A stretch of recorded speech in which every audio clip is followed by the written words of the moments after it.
Greetings, ladies and gentlemen, and welcome to this latest version of Tales from Outer Space, where I take an HFY story from somewhere around the internet and read it aloud for your enjoyment.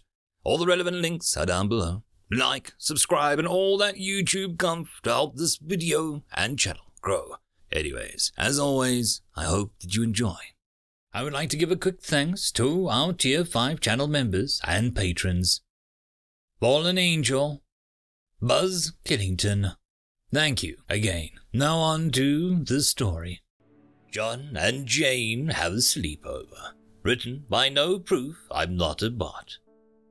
The Unified Galactic Council has, in its efforts to reduce the chances of interplanetary scale warfare, set strict guidelines on dealing with hostile factions. It has do's and don'ts for salvaging ships, formal structures for peace treaties, a strict forbidding of aggressive terraforming, and a seemingly endless set of regulations on taking prisoners. These regulations are well known across the galactic arm and have kept many a victim of battle alive. The frontier liaisons of the UGC were not from this galactic arm, however, and as such had not heard the regulations. Welcome aboard the Germinator, Kruger. Sorry if it's a bit cramped. It's kind of a two-person ship, Jane said warmly, greeting the new prisoner. This'll be your room until we can get something else sorted out. Well, yours and Lbry's.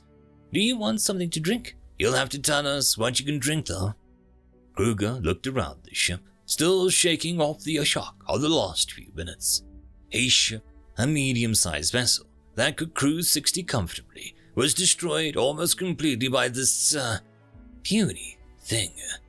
His escape pod was larger than this entire ship, and yet, not only did it ruin his vessel in a matter of seconds, it withstood a blow that would have compromised the hull of a ship 10 times its size. What in the worlds were these creatures? The Germinator, was it? Jane's smile grew larger. That's her name. Sent all the way from Earth. Survived centuries of travel, carrying the future of humanity. She patted the wall, still hot from the absorbed laser blast. She was built to colonize the far reaches of space, and now she represents the best of the UGS. This was a colony ship. Kruger suddenly thanked his clan spirit he didn't meet a warship. Do you mean the UGC? Yeah. Sorry, we're kind of new to the area. Can you drink water? Do you need me to turn up the nitrogen? Is there anything I can do before we land? Water's fine. Kruger sat down on the bench in the room, his fur protecting him from the heat. Wait, land? Lbry was furiously reading through the UGC codes on proper prisoner care, as well as her data on Kruger's species. Lycroth, I'm pretty sure. Luckily, oxygen isn't a problem to them, to make sure that they weren't committing some sort of war crime. So far, they were only at misdemeanor levels of infractions. Why does he have to be in my room? Our room has already 2 people in it, John stated, busy at the helm. Besides, that room is technically xeno-containment, so it makes sense. Lbry wanted to complain that she was being forced to sleep in a xeno-containment, but couldn't actually argue against it. But he's a pirate. What if he kills me in my sleep? We have some restraints that'll fit him. He might want to sit down, by the way. Why? As the Zillion asked us, the ship began to shake. The telltale sign of atmosphere entry. Wait, we're landing. Yeah, fuel's on the surface. Lbry paused. All ships she had heard of were specialized for a specific task. She had been on the scientific ships, transport ships, and surface-to-orbit ships. She had even helped design a few colony ships to handle varying foreign climates. The planet with the metal-eating microorganisms took a long time to build around, but she managed it. None of them could do what any other could. As she sat in the co-pilot seat, she realized that she could not classify the Germinator. It seemed to be designed as an all-purpose ship. A design that the galactic engineers had been seeking for untold cycles. And while they were struggling to design it, A species with no habitable planets anywhere near it made 800 cycles ago, and then blew themselves up.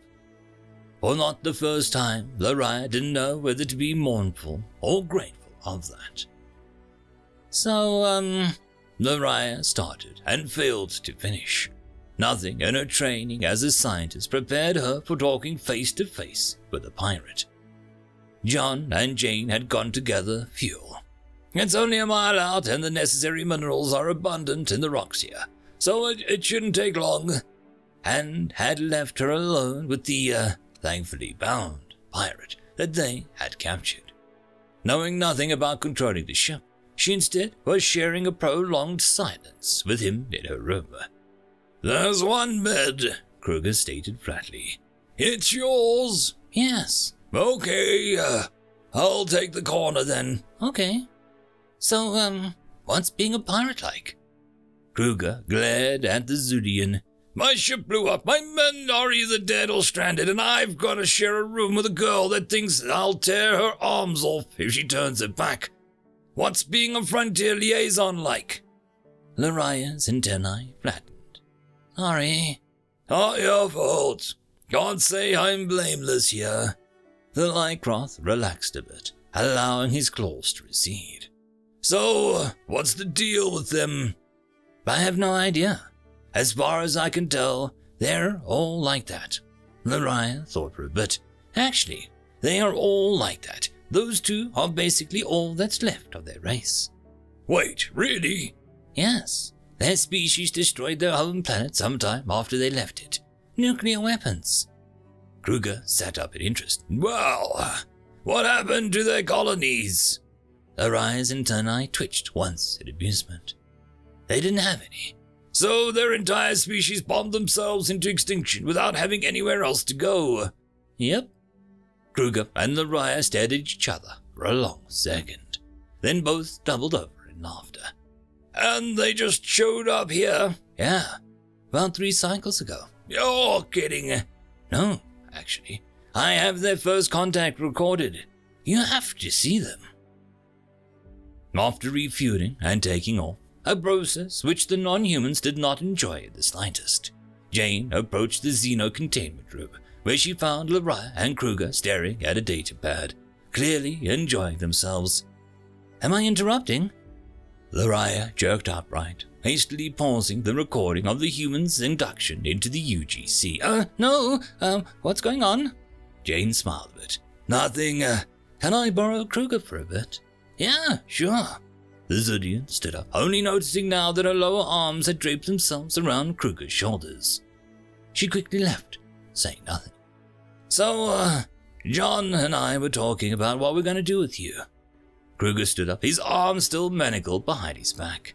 "If you're going to kick me off the ship, can we be on a planet first?" "Oh no, we weren't going to get rid of you. Quite the opposite, in fact." Jane approached Lycroft. "Although we have Lbry with us to help guide us around the galaxy, it would be better if we had someone more familiar with the frontier space as well." Kruger stared, confused, for a split second, before remembering what he saw the humans on the datapad. Sure, they were trusting, but there was no way that this was happening. "Are you hiring me?" "Basically, we'd keep you on board, feed you, and give you a cut of whatever we find. In return, you guide us around frontier space, keep us alive, and show us what there is to see." From behind her back, Jane produced the key to his restraints. "What do you mean, whatever we find?" Jane's smile grew wider. "This area is full of criminal individuals in violation of the UGC law and in possession of stolen goods. We're not looking for trouble, but if we find it necessary to show the might of our organization, then so be it." These were not the humans Kruger was shown in the recordings. These are not the beings that confused the council, not the beings that intrigued Lbry, not the beings that greeted his ship. Before him, Kruger saw the beings that built the bombs that tore his ship to shred, the beings that have built a vehicle that can survive unshielded weapons fire, the beings that destroyed themselves with weapons that drove a planet to extinction. In an instant, Kruger saw an entire species' cunning, power, and drive condensed into one of two people. And that person was asking for a navigator. "I think I can manage that." "Excellent," Jane said, her happiness coming to the forefront again. "Let me just get those off of you. Do you know any good mechanics around here? We're looking to upgrade some parts." End of story. And that, my friends, concludes this video. I hope that you enjoyed, and if you do, please consider supporting the author, even by popping over and leaving a thumbs up or a nice comment, just to show your appreciation for the story. However, if you wish to support this channel, there are links down below which will help immensely. I will see you all in the next one, and until then, I hope that you have a fantastic day. Cheers.